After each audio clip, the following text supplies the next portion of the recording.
The cave was not where ancient humans lived. This is the first thing to correct because the popular image of prehistoric humans as cave dwellers, living permanently inside caves, sleeping on rock floors, painting walls by firelight, as their primary domestic activity is wrong in ways that matter for understanding the actual story. Caves were used extensively.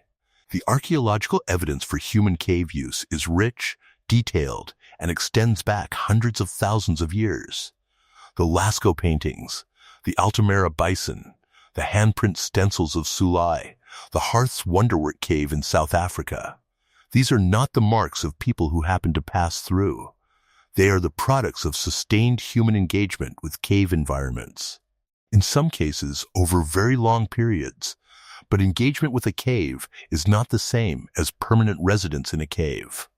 And when you look at the actual evidence for how caves were used versus how open-air sites were used, and what drove the balance between the two over the long arc of human prehistory, the story that emerges is considerably more interesting than the cave dweller cliché suggests.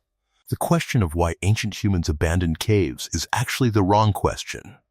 The right question, the one that leads somewhere interesting, is why cave use declined relative to other shelter options as humans developed more sophisticated technology and social organization. And the answer to that question reveals something fundamental about what human intelligence is and how it changes the relationship between a species and its environment. Let's go through it properly. Start with what caves actually offered, because the advantages of natural cave shelter are real and significant, and explain why cave use was so widespread for so long. A cave provides shelter without construction. The rock overhead keeps rain off. The walls block wind.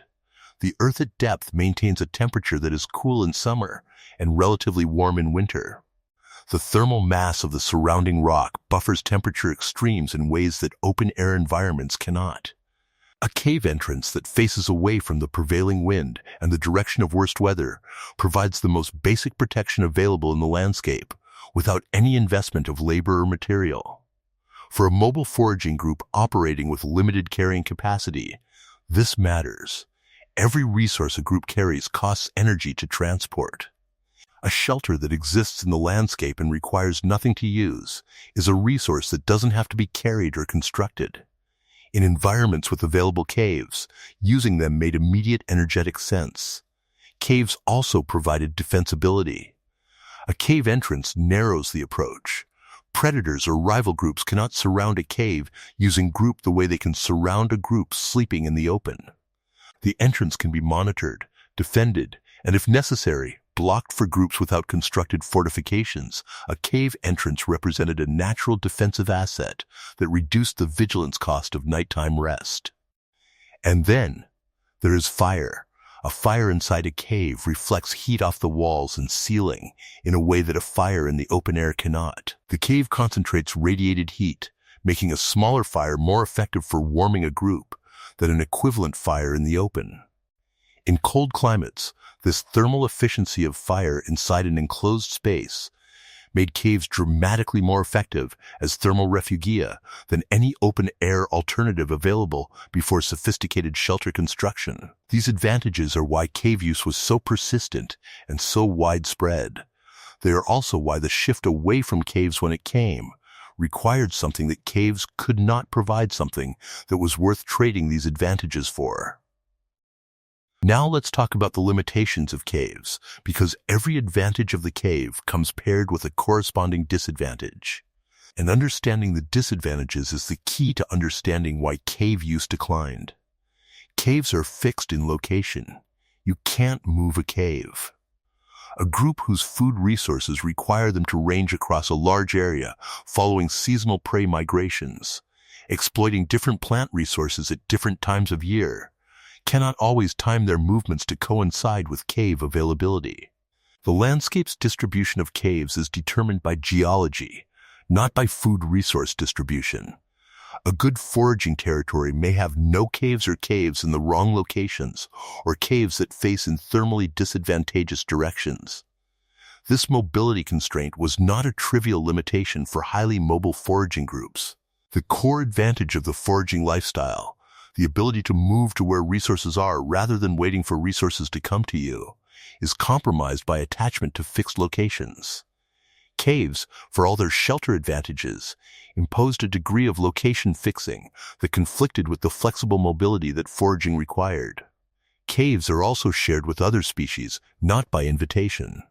Hyenas, lions, bears, leopards, the large predators of pletoin environments, had the same calculation about the advantages of cave shelter that humans had. Archaeological sites routinely show evidence of alternating human and carnivore occupation. Human stone tools and carnivore bones in the same layers, sometimes with evidence of conflict, sometimes with evidence of sequential occupation as each species displaced or avoided the other in turn. Securing a cave against large carnivores was not always possible, and losing the cave meant losing the shelter investment entirely. The cave environment also has health costs that are easily overlooked in retrospect. Caves are damp. Respiratory conditions thrive in damp, enclosed environments.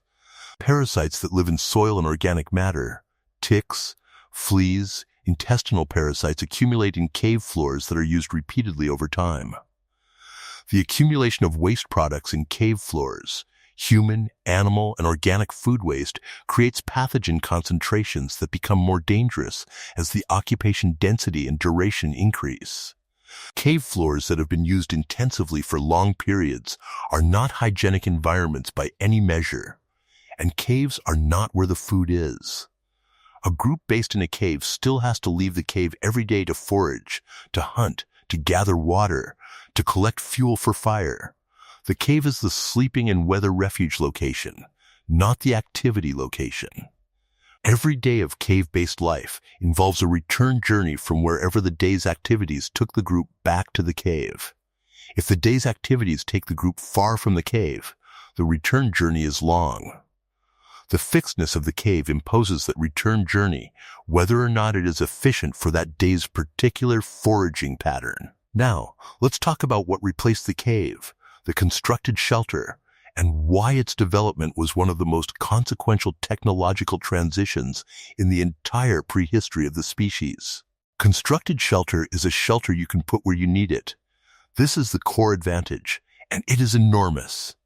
A group that can build a shelter, even a simple windbreak, even a crude lianto of branches and hides, can sleep comfortably in any location its foraging strategy takes it to.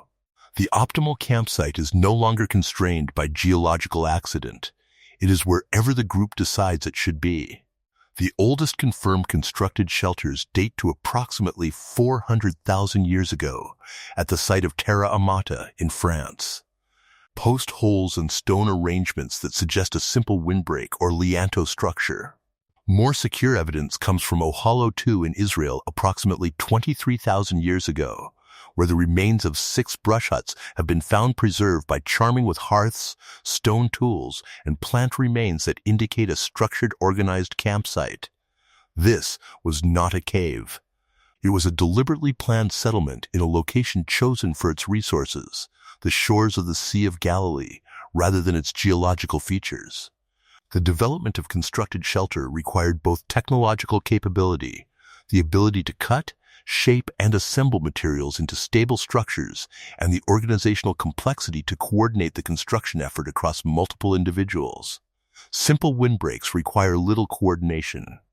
More substantial structures, the mammoth bone dwellings found at sites in Ukraine and Russia, dating to approximately 15,000 years ago, whose construction required the organized assembly of hundreds of heavy bones into a stable framework, require significant planning, labor coordination, and probably social institutions that assign roles and manage the cooperative work. The mammoth bone dwellings are particularly significant evidence because they demonstrate constructed shelter not as a minimal substitute for cave shelter, but as an actively superior alternative. These structures were built in the open steppe of Eastern Europe, in an environment with no caves at all, in conditions of genuine cold climate severity. The people who built them were not making do without caves. They were creating shelter that met their needs, perhaps better than caves would have, because the location of the dwelling was chosen for its proximity to mammoth hunting grounds, rather than its geological accident. Now let's talk about fire, because the relationship between fire technology and shelter technology is central to understanding why cave use declined. Fire inside a cave is effective, but dangerous. The same characteristics that make a cave concentrate heat also make it concentrate smoke. A fire inside an enclosed cave with limited ventilation produces smoke concentrations that are damaging to respiratory health with sustained exposure. Archaeological evidence of hearths in caves and cave hearths are very well documented, shows consistent evidence that fire management in caves required careful positioning near the cave entrance where airflow could carry smoke out. The most thermally effective position for a fire deeper in the cave against the back wall is also the position with the worst smoke ventilation. The development of more sophisticated fire management, understanding draft, positioning fires optimally for both warmth and ventilation, building structures that directed airflow was easier to implement in constructed shelters than in caves. A constructed shelter can be designed with ventilation in mind. A cave's ventilation characteristics are fixed by its geology. The flexibility of constructed shelter allowed fire management to be optimized in ways that cave environments simply couldn't accommodate. Now, let's talk about something that is rarely discussed in accounts of the cave to constructed shelter transition, but that the social dynamics of human groups make important. The specific advantages of constructed shelter for the social organization of groups that were becoming larger and more complex. Caves come in fixed shapes and sizes. The space inside a cave is determined by the geology that formed it. You cannot expand a cave laterally or add a room when the group grows larger. A group that outgrows its cave has no option but to find a larger cave, split into smaller groups that each use separate caves, or deal with the overcrowding that the fixed cave geometry imposes. Constructed shelters are scalable. A group that grows larger can build more shelter, can expand existing structures, can add ancillary structures for storage, or for specific activities that benefit from separation from the main living space. The flexibility of construction applies not just to location, but to scale and organization. Constructed settlements can be designed to accommodate the social structure of the group rather than requiring the group to adapt its social structure to whatever the cave's geometry offers.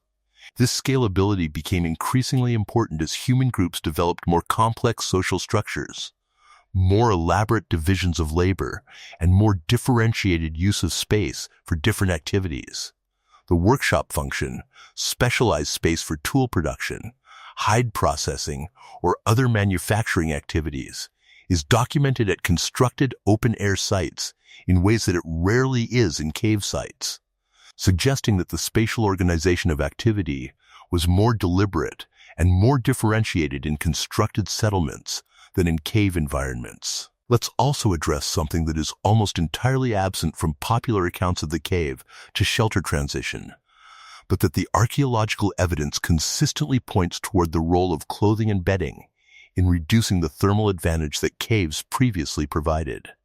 The development of tailored fitted clothing documented in the archaeological record through bone needles and indirectly through lice genetics that place body lice divergence at approximately 170,000 years ago significantly changed the human thermal equation.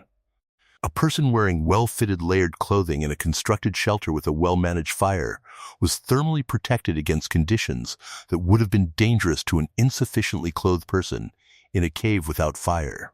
As clothing technology improved, as needlework became more sophisticated, as multiple layers of fitted garments became standard, the thermal advantage that the cave's rock mass provided became less decisive relative to the advantages of constructed shelters' flexibility. Bedding materials, specifically the use of prepared plant materials and hides as sleeping surfaces and coverings, worked in the same direction. Archaeological evidence of prepared sleeping surfaces at open-air sites is documented as early as 200 years ago at Sabidu Cave in South Africa, where layered plant bedding was found with evidence of intentional fire use to sanitize the sleeping area. This evidence suggests that the quality of the sleeping environment in constructed shelters was actively managed in ways that competed with or exceeded what cave floors naturally offered. Let's talk about agriculture, because agriculture is often cited as the primary driver of cave abandonment and the shift to constructed permanent settlements. And while this is partially true, it is a significant oversimplification that misrepresents the timeline. The shift away from caves was substantially underway long before agriculture. The constructed shelter traditions documented at Oelo, II, and at mammoth bone-dwelling sites in Eastern Europe predate agriculture by thousands of years. Hunter-gatherer groups in multiple environments were using constructed shelters as their primary shelter form, while remaining fully mobile and fully dependent on wild food sources. The cave was already declining as the dominant shelter form before the first field was ever planted.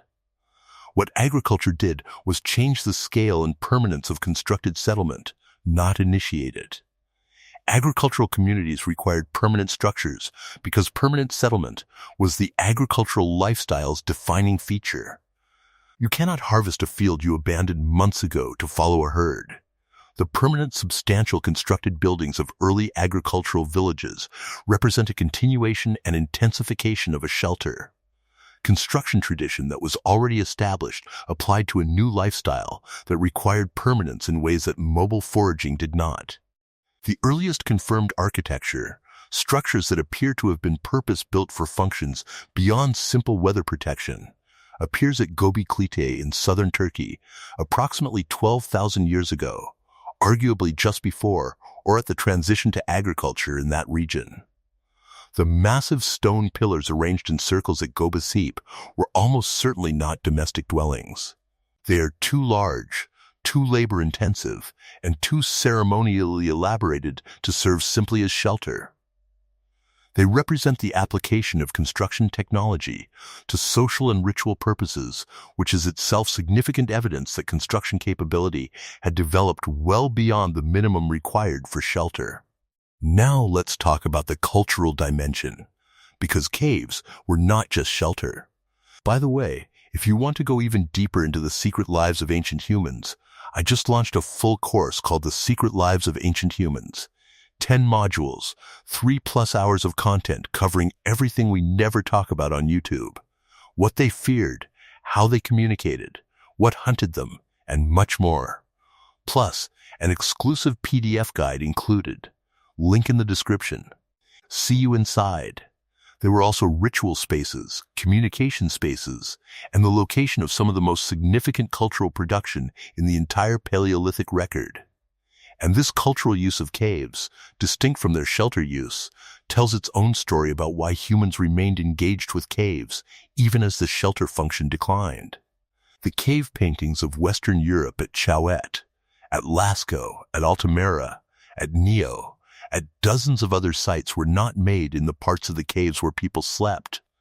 They were made deep in cave systems, in chambers far from the entrance, in darkness that required carried light to navigate and to paint. The people who made these paintings were not painting their bedrooms. They were going into places that were not domestic spaces, were not in most cases shelter spaces, to create images and contexts of deliberate separation from ordinary life.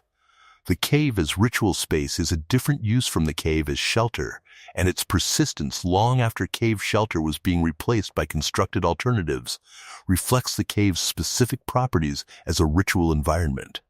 The darkness is absolute. The silence is profound.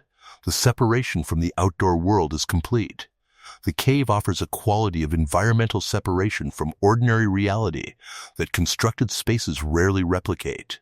These properties, irrelevant to the shelter function, are highly relevant to the ritual function, to the creation of altered states, to the experience of connection with something beyond ordinary. Experience, to the production of imagery and symbol in context designed to register significance. This cultural use of caves continued in some regions, intensified even as shelter use declined. The most extensive cave painting traditions in Europe reached their peak not in the earliest periods of cave use, but in the later Paleolithic, between approximately 20,000 and 14,000 years ago. At a time when constructed shelter was well established, and the practical shelter advantages of caves were no longer compelling for many groups.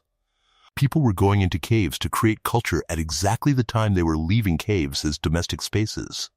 The specific properties of deep cave environments that make them powerful ritual spaces, absolute darkness, acoustic resonance, spatial complexity that requires navigation and exploration, the complete sensory separation from the outside world, are properties that were probably understood and valued long before the paintings themselves were made. The cave's ritual significance may have preceded its ritual use as a painting space, expressed in ways that left less durable evidence than pigment on stone. The acoustic dimension of cave painting sites has been examined by researchers who found that the caves most heavily painted were also the caves with the most striking acoustic properties. Chambers where sound echoes in unusual and dramatic ways, where a single voice produces multiple reverberations, where drumming or chanting creates sound environments that are dramatically different from outdoor acoustics. Whether this correlation reflects deliberate selection of acoustically significant spaces for ritual purposes, or whether both the acoustic properties and the visual art reflect a general interest in the cave's capacity to produce unusual sensory experiences. The correlation itself is striking and suggests that cave engagement was about more than the rock face as a painting surface. Now let's close with what this arc from cave use to cave abandonment to continued cultural engagement with caves reveals about what makes humans different from every other species. Every other species that uses caves uses them as shelter. That is the function. The cave provides protection, and the animal uses the protection. The function is direct and transparent. Humans used caves for shelter, then developed technology that made shelter independent of caves, then continued using caves for purposes that had nothing to do with shelter. They went back into the darkness to paint pictures that they could not see without light they had to carry, in places where no one might find the paintings for 10,000 years, for reasons that remain partially opaque, even with the benefit of extensive archaeological analysis. This is the distinctively human pattern using an environment not just for its immediate functional advantages, but for the experiences, meanings, and symbolic productions that the environment enables, and then moving on, when a better functional solution exists, while retaining the environment that was functionally superseded for its experiential qualities. Ancient humans didn't abandon caves. They outgrew their need to live in them, while recognizing that caves offered something that the constructed home, for all its advantages of location and flexibility and hygiene, could not provide. A constructed shelter is where you sleep. A cave, as it turned out, was where something else happened entirely.